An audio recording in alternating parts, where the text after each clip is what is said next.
Ko tavo automobilis pradžiai pasikeitė nuo pernai metų? Tai pirmiausiai jis pasikeitė, kaip jau matote, iš išorės pusės, ta prasme spalva, nes pernai buvo raudonas automobilis, šiemet šiek tiek dizainą pakeitėme, tai dabar yra geltonai juodas, kaip ir klubo spalvas, tai kažkaip derinau pagal klubo spalvas labiau. Patiko man šitas variantas, jį radau internete, man atrodo, Graikas ar Kipras Škoda Fabija tokia buvo pasidaręs, ta prasme, tokiu pačiu dizainu, tai labai man patiko jis ir taip kažkaip sulipo ir prilipo, taip ir va padarėme panašų tokį variantą. O tai čia iš išorės, o vidus, jo, šiek tiek keitėsi vidus, sakykime, širdis pasikeitė širdis. Važiavome pas Valdą ant stendo į Klaipėdą prasisukt, pasikeitų širdį, turėjome gan nemažus lūkesčius, iš tikro sukant pirmą kartą, bet tiesiog neįvyko to, ko tikėjomės, tai teko šiek tiek tą variklį paupgraidint, kaip sakant, tai teko kreiptis pas tokį Nerijų Muzlę, manau, hondistai tikrai žino jį. Tai šiek tiek padarėme upgraidų po pirmo stendo sukimo, tai pasikeitė vėlenėliai, pasikeitė spiruoklės, kiti smulkus agregatai. Tai viską sukrovėme ir važiavome antrą kartą ant stendo pas Valdą. Ir jau, sakykime, antras kartas po šitų upgraidų jau visai tie skaičiukai patiko. Nors, aišku, tai tik skaičiai, bet, kaip sakoma, jie irgi yra labai svarbus sporte. Tai va, po antro karto likome patenkinti, sakykime, tai skaičiais ir va taip. O daugiau, kas daugiau, launchą pasidarėme, kurio realiai visiškai nenaudoju visiškai, nes realiai galvojau, kad tai duos naudos, bet iš tikro, nežinau, aš manau, kad gal labiau tas launchas skirtas superkarams, kadangi ten ir gale visai kitokia ir sukimo momentas visiškai kitoks. Tai gal tas launchas labiau reikalingas, sakyčiau, superkarams. Aš važiuoju senų metodų iš kojos nuo starto, tai labai džiaugiuosi šituo ir pakankamai neblogai pavyksta šitie dalykai, nes launchą, kai pasidariau, pabandžiau su juo, tai nežinau, toks užmygimas man gaunas. Geriau, kai tu esi pats ant įtampos ir mašiną laikai ant įtampos iš savęs, tai kažkaip labiau tikiu šitais dalykais. Tai dabar šį sezoną važiavai 4 varžybose. Jo, 4 čempionato etapai jau praėjo, liko paskutinis, Pavilkijis, finalinis. Tai pirmasis etapas irgi Pavilkijai buvo. Kaip sekėsi jį važiuoti, kokie atsiminimai, kaip mašina performano realiai po metų nevažiavimo. Aišku, buvo prieš pat važiavimo treniruotę, kurią gavau pafilmuoti, per kurią ant nulio užlinko variklis, jeigu gerai pamenu. Tai kaip sekėsi tas pasiruošimas pirmoms varžyboms, pačios pirmos varžybos, kokios nuotaikos buvo? Tai atvažiavome su nemažais lūkesčiais iš tikro, ką ir buvome užsibrėžę nuo sezono pradžios, kalbant apie visą šitą sezoną, bet esmė tame, kad padangas naudojame senas, kažkaip tikėjome, kad tos padangos važiuos, o prilijo, buvo pelkėta diena, ta prasme lietinga diena ir visiškai nedirbo tos padangos nuo pat pradžios dienos, tai sakau, toks nuo 100 iki 0 buvo va tokios emocijos, nes atsimenu pirmą kvalifikaciją išjudėjau, tai tiesiog ratus vėlė ir iš vis ten, ta prasme, gavosi galiorka realiai tas pirmas važiavimas. Paskui grįžau, tai pasidarėme šiokias tokias išvadas, šiek tiek ten padangas sukaitaliojame ir kaip ir minėjau, padarėme išvadas, jau antrą kvalifikaciją, pamenu, judėjau jau su antra pavara ir su didesniais sūkiais nuo starto, tai visai, sakykime, pasiteisino šitas dalykas. Aišku, kaip ir visada reikia paminėti žodį fortūna, nes be fortūnos, aš manau, jokiam sporte tu, ta prasme, gali būti belekas, bet jeigu fortūna nebus tavo pusėje, tai kaip sakant, tu gali važiuoti kaip tu nori ir daryti, ką tu nori, jeigu sėkmė yra nusisukusi nuo tavęs. Tai sakykime, kad pirmas etapas gavosi toks, kad su sėkminga ir fortūnos pusė pavyko baigti antru.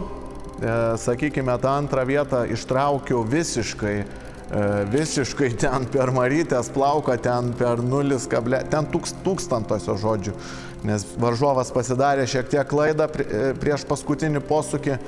Aš ką, radau tarpą, lindau ir jau ten finišo tiesiojoje tiesiog jau gavosi, kuris pirmesnis pralys, tas ir užfiksuos tą greitesnį rezultatą, o tuo labiau dar čempionate užfiksuotas rezultatas yra transponderiais. Tai sakykime, kai tu kerti finišo liniją, ne mašina kerta tą finišo liniją, tai pirmiausia mašina, bet vis tiek tai turi užfiksuoti transponderis. Tai transponderis parodė, kad aš buvau antras ir tuo labiau labai džiaugiuosi. Tai tokios nuotaikos buvo iš pirmojo etapo, tai sakykime, kaip ir minėjau, nuo 0 iki 100 buvo pasikeitusios emocijos dienos metu. Kaip komanda suvažiavo, nes komandiškai 3 vietą, kaip ir paėmėt? Taip, mes tada važiavome 3, aš, Mantas Anulis, jam debiutas buvo su Pauliaus mašina, tai smagu už jį buvo, kad jisai pasiryžo tokiai avantūrai, pakankamai tikrai neblogai sulėkė. Tuo labiau dar, kai sąlygos buvo tokios gan sunkios, kaip pirmą kartą važiuoti, tai labai gerai sulėkė, sakyčiau. Džiaugiuosi už jį labai. Ir trečias driveris buvo Edvinas Jevgrafovas, šiaip tai diena jam neblogai visai sekėsi, bet finale ten ar valytuvas visiškai nukrito, kažkas ten tokio buvo, tai tiesiog, ką tu ten gali matyti. Kaip jisai sakė, ten aš labai įsiminiau jo žodžius, sako, aš nemačiau, sako, aš jaučiau tik tai, nes ten smūgis kažkoks buvo. Tai jo, 3 baigėme, labai džiaugiamės šituo, nes vis tiek tą dieną pabaigti su kažkokia taure visą laiką yra smagiau negu be jos. Tai va taip. Kaip Vilkyčio etapas sekėsi, važiavot 5, man regis. Jo, komandiškai tai antri, daug negaliu čia ką pakomentuoti, visų neapeisiu, bet antri baigėme, o man pačiam šiaip irgi lūkesčiai buvo nemaži, bet mašina tiesiog kaito, o kaito dėl to, kad radiatorius nebuvo keistas, nežinau, turbūt 10 varžybų, gal 12 varžybų nebuvo visiškai keistas, jisai labai puikiai aušina, jisai labai puikiai dirba, bet tai ką tu gali padaryti, kaip jinai yra užlankstyti ir ten pilna žvyro, žinai. Tai pilna molio, žvyro ir panašiai, tuo labiau, kai pirmas etapas buvo labai molingas ir pelkėtas, sakykime. Tai kaito mašina, sakykime, visą dieną kaito, sprendėme, plovėme, bet kažkaip nesugalvojame, kad tada jau reikia keisti tą radiatorių, nors iš tikrųjų mes jį turėjome, tai nesugalvojame, nes gal net ir negalvojame tuo momentu, kad tai gali būti bėda. Bet paskui parvažiavus po Vilkyčio etapą supratome, kad čia yra pagrindinis dalykas ir pagrindinė problema. O ten, sakykime, tai, žinai, kai mašina kaista, tai automatiškai mano programuojamas kompas nuo 112 laipsnių jau pradeda mest riebesnį mišinį ir esmė tame, kad tiesiog pati mašina pridūsta ir neduoda jai dirbti 100%.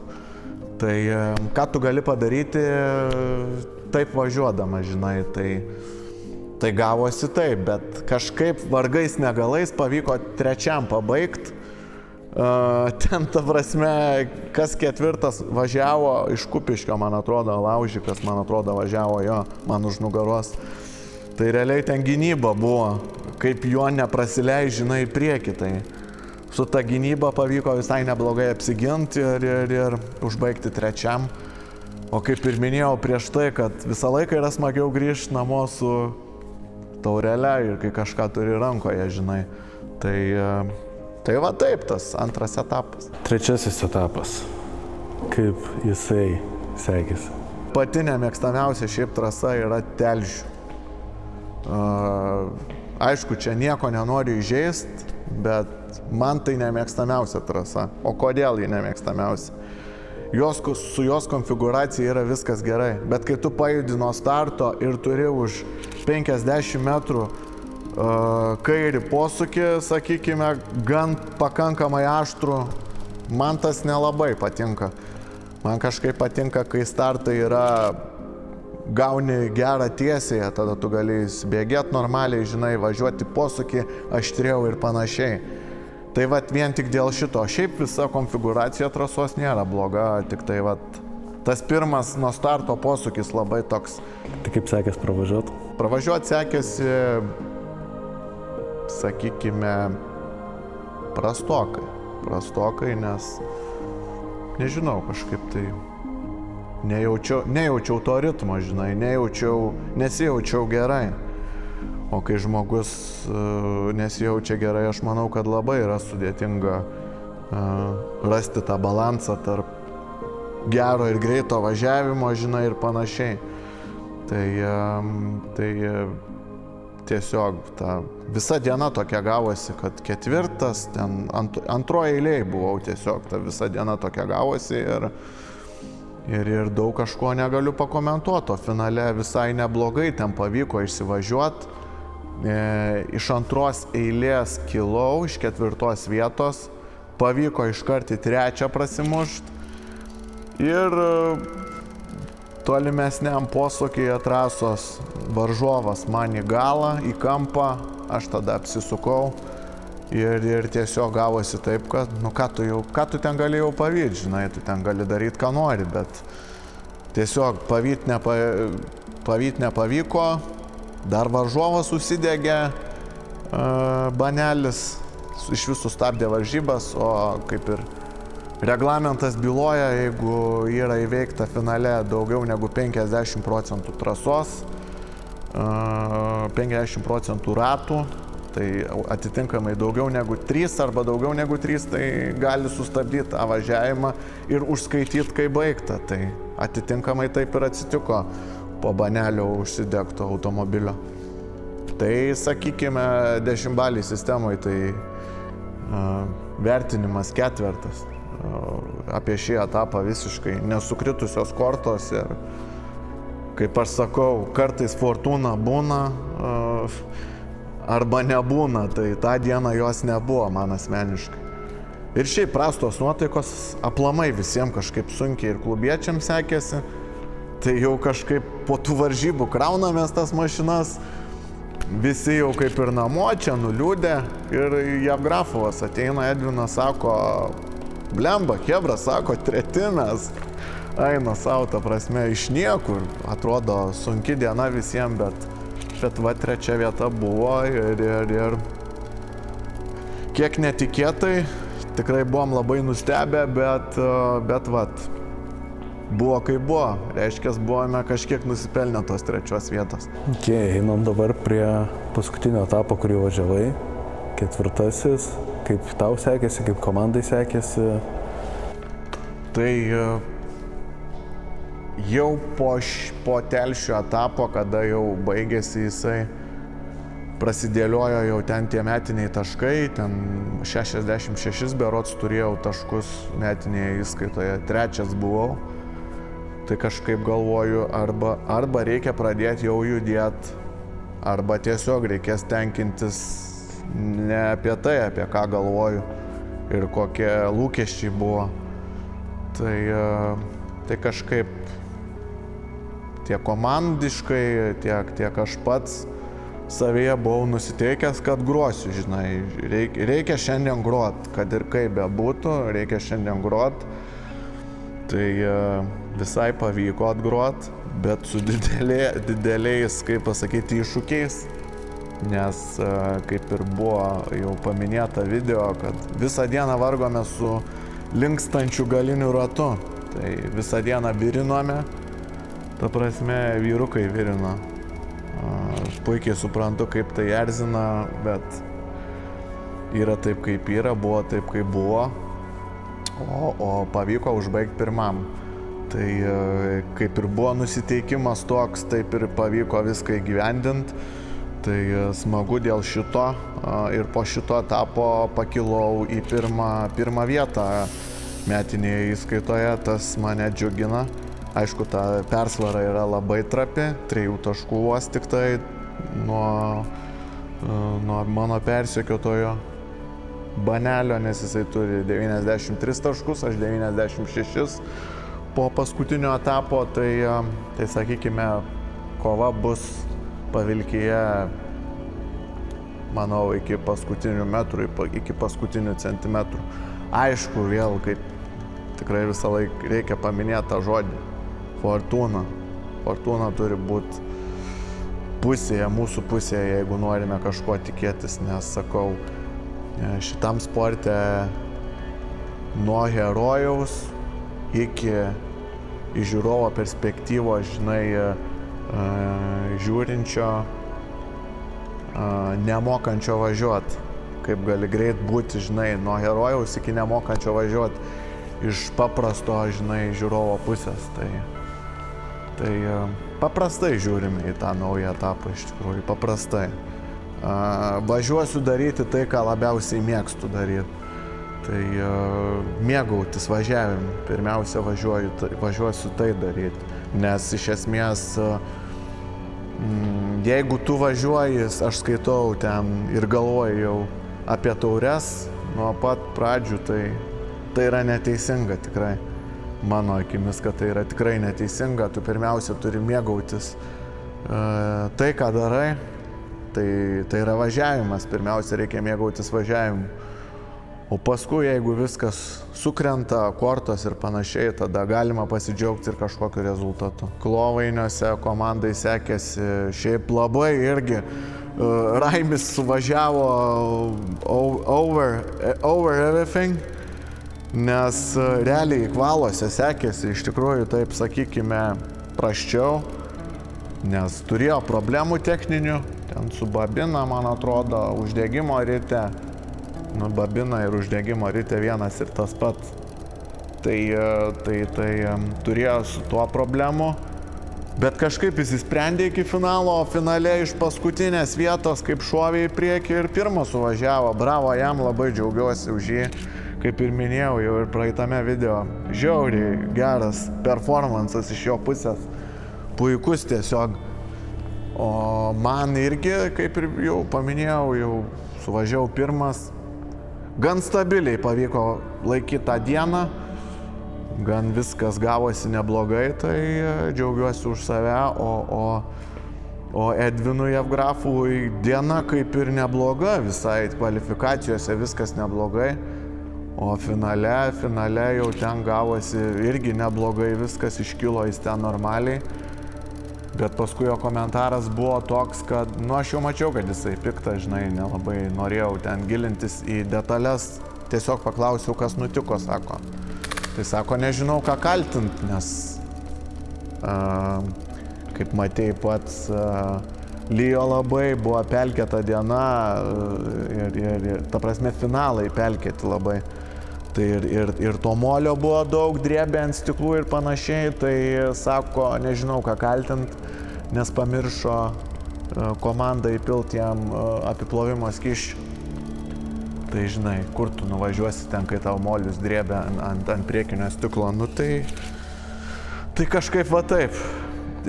Kai suvažiavome, aš ir Raimis pirmi, tai ir Edvis ten pakankamai irgi pabaigė finalą. Tai galvojame, kad bus aukštas rezultatas. Galvojame, kad gal net kokia ir pirma vieta, bet taip neatsitiko. Konkurentai važiavo irgi labai gerai ir jie buvo, Ekrosas buvo pirmas, o antras Kupiškis, bet sakau, ten dviejų taškų persvara tiesiog buvo nuo tarp pirmos ir trečios vietos, tai sakykime, žinai, čia. Visaip čia galėjo pasisukti, bet pasisuko taip, kad buvome ant podiumo ir džiaugiamės to. Tai vat, toks va tas klovainių etapas. Ruošiesi 5 etapui, finaliniam, ką pasidarei kito, ko tikiesi? Tai buvome jau susirinkę vieną kartą pajudėti prie automobilio, jau tu filmavai, kaip mes judėjome praeitą savaitę. Tai jo, šiokie tokie modai buvo padaryti, kadangi buvau išvykęs, tai Auris išsprendė problemą su galinė šaketa, kuri linko klovainiuose, tai šitas dalykas jau išspręstas, ačiū jam labai, šitas dalykas sutvarkytas yra, pajudėjome šiek tiek prie bodžio, kaip pasakyti, 25 užtrauktukai buvo užtraukti, 25 kniedės ir važiuosim toliau, nes nėra tikslo keisti kažko čia ir panašiai, nes krosas ta negailestinga disciplina bodžiui, tai tiesiog neverta kažko per daug daryti. Tai va taip, tokie elementarūs namų darbai. Tai aišku, suvedimas pas Martyną padarytas, siurblys kuro pakeistas, kuro filtras pakeistas ir dar testai vieni padaryti pavilkyje, nes norėjome įsiaiškinti, kaip ir minėjau praeitame video, kad mašina šiek tiek lagina. Tai aiškinomės, kodėl jį lagina ir kur čia viskas paslėpta, tai pavyko įsiaiškinti, bet nekomentuosiu, kas, kur ir kaip. Tiesiog paliksiu komandos viduje šitą dalyką. Kaip manai seksis tau suvažiuoti, kaip manai komandai seksis suvažiuoti, tavo taškai kaip ir keitės, pakol kas esi pirmas savo grupėje, kaip manai išlaikys tą pirmą vietą? Be abejo, kad stengsiuos tai daryti, be abejo, bet sakau, mama mane išmokė svajoti tyliai, tai svajosiu gal tyliai, nes, kaip pasakyti, kai tu svajoji garsiai ir daug garsiai kalbi, dažniausiai nepasiteisina tokie dalykai, tai aš kažkaip linkęs labiau per daug nešnekėt, o važiuoti ir padaryti. O ar seksis tai padaryti, pamatysime šeštadienį. Aš labai tikiuosi, kad seksis, mašina laikys, komanda irgi ateis su tinkamu mentalitetu į varžybas. Pasistengsiu ir save nuteikti taip, kad būtų tinkamas mentalitetas tą dieną nuveikti kažką gero. Bet šitą, sakau, nenoriu daug komentuoti, tiesiog važiuoti ir daryti ir tada matysit, kaip seksis. Kaip manai, iš komandos pusės, ko tikiesi, kelintos vietos, kelinti dabar esat? Tai dabar, man atrodo, Skaudvilė kaip komanda yra 3 vietoje, metinėje įskaitoje turime berods 177 taškus surinkę. Tai yra neblogai, sakyčiau, neblogas rezultatas. Kartojame šiaip praeitų metų rezultatą, bet sezonas dar nesibaigė, dar lieka vienas etapas. Šiaip tai aš sakysiu taip, kad 9 taškai skiria nuo antros vietos, tai norėčiau, kad tuos 9 taškus mes panaikintumėm ir būtumėm antri, bet viskas turi gerai prasidėlioti. Tai labai to norėčiau, labai džiaugsiuosi, jeigu taip atsitiks, bet pamatysim šeštadienį, kaip mums seksis. Dar šiaip aš turiu dar pasakyti, ne tik apie sezoną, bet aplamai apie tą automobilių kroso discipliną, apie čempionatą aplamai. Tai važiuojam jau ten, sakykime, gan senokai ir manau savo įžvalgas galiu pasakyti, ką matau, kas yra gerai, kas yra blogai ir kur būtų galima patobulėti. Tai su kolega Aurimu mes iš tikrųjų labai daug diskutuojame, kas galėtų būti geriau ir kas nedžiugina. Tai pirmiausia, labai nedžiugina, kad ta bendruomenė tokia, aišku, nešneku apie visus, tikrai nešneku apie visus, bet ta bendruomenė tokia, kur virš 50% sportininkų atvažiuoja joninės pasidaryti savo. Mums tai nepriimtina, nemanau, ar čia gerą prieskonį prideda pačiai bendruomeniai, sakykime, ir federacijai pačiai, nes kažkaip, kai tu važiuoji Lietuvos mastu tokiuose renginiuose, tai kažkaip norėtųsi matyti tą visą bendruomenę, kuri profesionaliau žiūrėtų į visą šitą reikalą. Aš nesakau, kad nereikia ten atsipalaiduoti ir panašiai, žinoma, reikia. Bet ar tai reikėtų daryti varžybų vakarą? Nemanau. Manau, kad kažkaip kitaip būtų galima šitos dalykus suvesti į gerą produktą. Bet aišku, ne man čia teist kažką, aš tik tiesiog važiuoju ir dalinuosi savo nuomonę tai, ką matau. Keiščiau šiek tiek politiką, nes dabar tų lygų prisikūrė labai daug.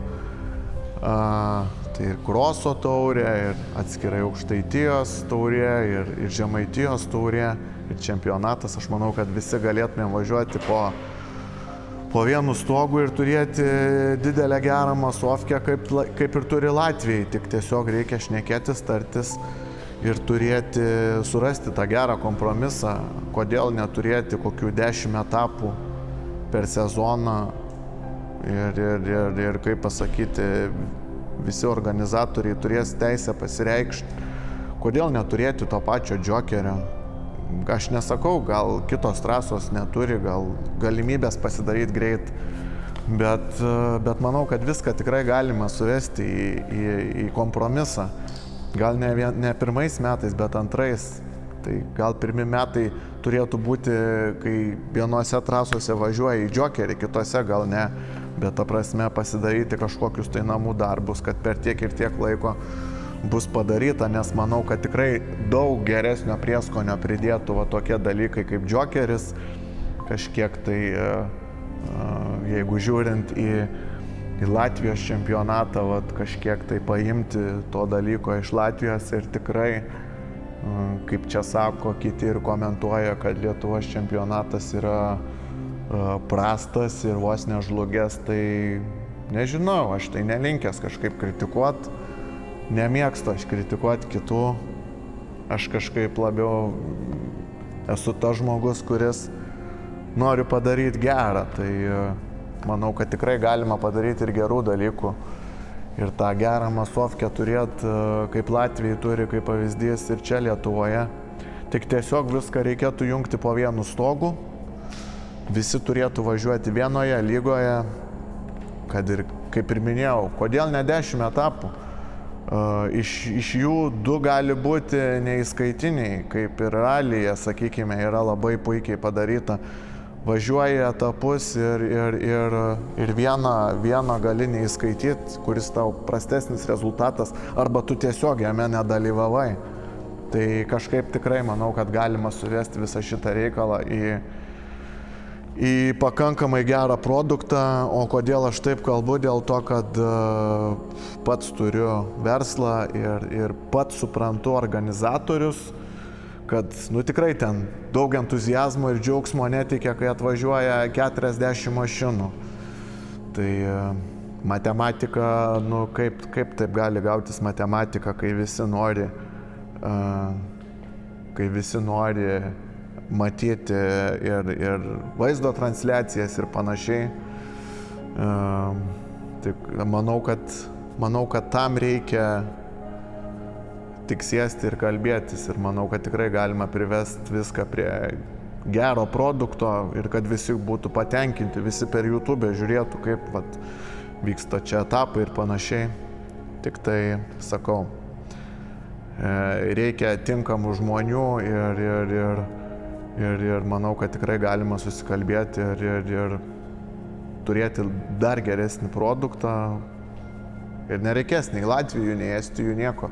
Galime turėti ir savo labai puikų čempionatą. Tai vat mano tokios įžvalgos būtų, aišku, čia ne kritika, čia gink dieve ne kritika, čia tik mano įžvalgos kaip sportininko važiuojančio čempionate. Ir nepriimkite tai asmeniškai, kai žiūrite šitą video, jeigu žiūrėsite. Tiesiog matau, kur galime patobulėti ir tikrai man tas sportas įdomus, automobilių sportas. Kaip vienas pažįstamas mano sako, kad ralis yra karalienė. Taip, gal ir yra karalienė, nieko nesakau. Bet automobilių krosas irgi ne ką yra blogiau. Yra žmonės, kur labiau šitą discipliną mėgsta ir joje patinka važiuoti. Tai va, tokios įžvalgos, tai gal kada ir automobilių krosas bus karalienė, aš labai tikiuosi tuo. Tik tai reikia kažkaip privesti šitą reikalą, kad tai būtų geras ateities projektas. Ir leisti tinkamiem žmonėm dirbti su tuo. Tai va, tokios mano įžvalgėlės, kaip sakant, apie šitą čempionatą šių metų ir aplamai apie visą discipliną, kaip viskas atrodo ir kas galėtų būti geriau. Tai tokios vat įžvalgos iš mano pusės.